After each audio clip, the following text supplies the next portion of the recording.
பெரியார் அவர்களை பார்த்திருந்தேன்.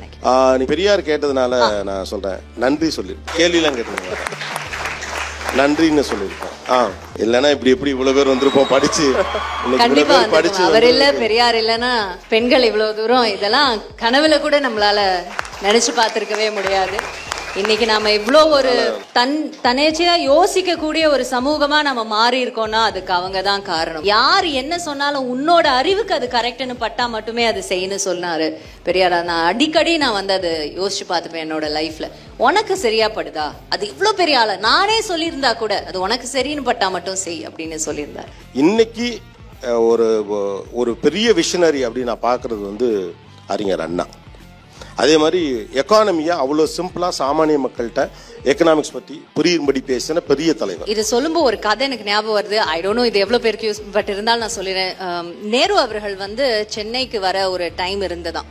அந்த டைம் இருக்கும்போது அவருக்கு ஏதோ ஒரு கேப் இருந்தது. ஸோ ஒரு இக்கானமி பத்தி ஒரு புக்கு ரீசெண்டா வெளியிட்டு இருக்காங்க வேர்ல்ட் வைட்ல. அந்த புக்கு சென்னையில நான் கொஞ்ச நேரம் ஃப்ரீயா இருப்பேன், எனக்கு அது கிடைச்சா எனக்கு படிக்கிறதுக்கு வசதியா இருக்கும் அப்படின்னு சொல்றேன்.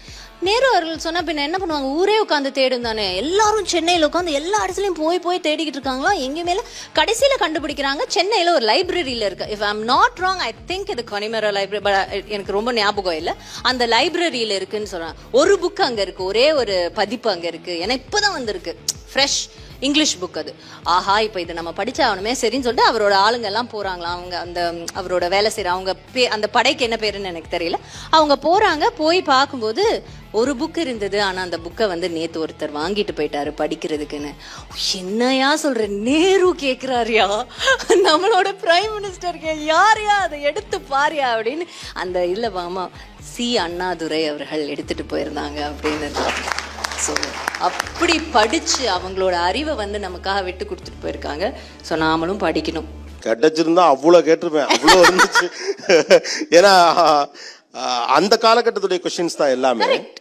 ஓகே, முதல் பெரும் கேள்விங்கிறது ஒரு ஆண்மைப்படுத்தப்பட்ட சமூகத்துக்குள்ள ஒரு ஆளுமையாக வர நீங்கள் என்ன சிரமங்களை கடந்து வந்தீங்க, அதில் அதை எப்படி கடந்தீங்க, அதெல்லாம் அது இன்னொருத்தவங்களுக்கு பயன்படக்கூடிய அளவுக்கு அவங்க பதில் சொல்றது மாதிரியான சில கேள்விகளை கேட்டிருப்பேன்.